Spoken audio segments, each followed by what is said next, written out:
Hello everyone, KMTech here, and Apple just had their press conference at 10 a.m. today on June 5th. It was their WWDC17 press conference, so I'm going to be going over the 5 most interesting things that you need to know.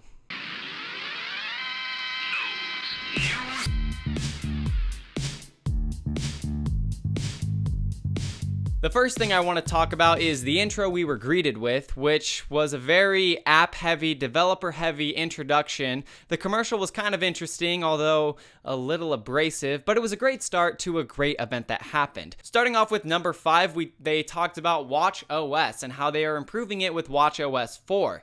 I liked this improvement because they weren't just talking about a new Apple Watch that was coming out, but instead fine-tuning the software that every single Apple Watch user can use. But my specific favorite feature, aside from creating your own workouts, more watch faces, was just the Buzz Lightyear watch face. I mean, I'm going to install it, and then I'm going to have a new permanent watch face that I'm going to use. Moving on to number 4. Unfortunately, at the bottom of this list is the iPad Pro. So I liked the iPad Pro, but for this press conference, I had my fingers crossed that Apple was going to announce a way that the Apple Pencil might work on every iPad model. That way, you can get that functionality and not having to spend as much money. Hit my mic there. But unfortunately, that wasn't the case. In fact, we got a 10.5-inch iPad Pro, which is clocked in at $650 for the 64GB Wi-Fi model, but you have to pay another $100 for an Apple Pencil, so really it's $750 to be using an iPad Pro. Not very cost effective. However, they have beefed up the specs on it, and people have been able to edit in Photoshop, so that was actually really cool. Instead of making it more affordable, they're increasing the performance, so that's a good thing. Moving on to number 3 is iOS 11. They had a lot of interesting features that they were announcing with iOS 11. I liked a lot of them, but my 2 favorite features that they had was Do Not Disturb while driving. I think this is a great idea to incentivize people to not use their phone while driving. I am guilty of this terrible habit, so I'm glad to know that Apple is stepping in to help break it. My favorite feature from iOS 11 is the Apple Pay, and the fact that you can send money from device to device instead of having to have a lousy PayPal account, which doesn't work.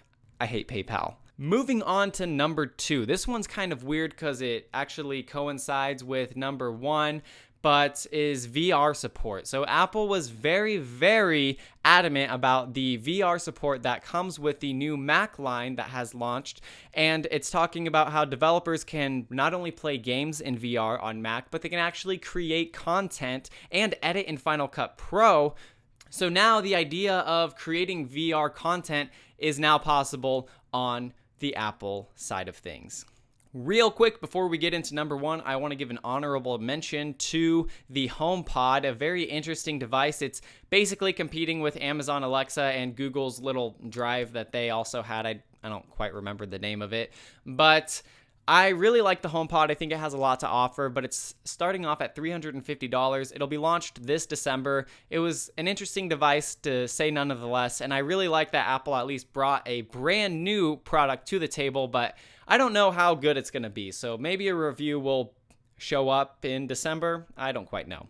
But finally, the number 1 thing that came from the WWDC 2017 keynote conference was the new refresh on the Macs. First of all, the iMacs are now beefed up in their specs. The 21.5-inch model can have up to 32 gigabytes of memory. The 27-inch model can have up to 64 gigabytes of memory. There was a price reduction on the iMacs, and they introduced the iMac Pro. The iMac Pro starts out at $5,000, but it is the most powerful machine that Apple has ever made to this day. I was very excited to see this product announced because I wanted to see something more along the lines of the Mac Pro, but to know that the iMac Pro is far more powerful just satisfies me to no end. And that's all the features that I have today. That was my top 5 as well as an honorable mention. If you have a feature that I didn't mention in this video, leave a comment down below and we can start a pretty great discussion. Other than that, I'm KMTech and I will catch you in the next video.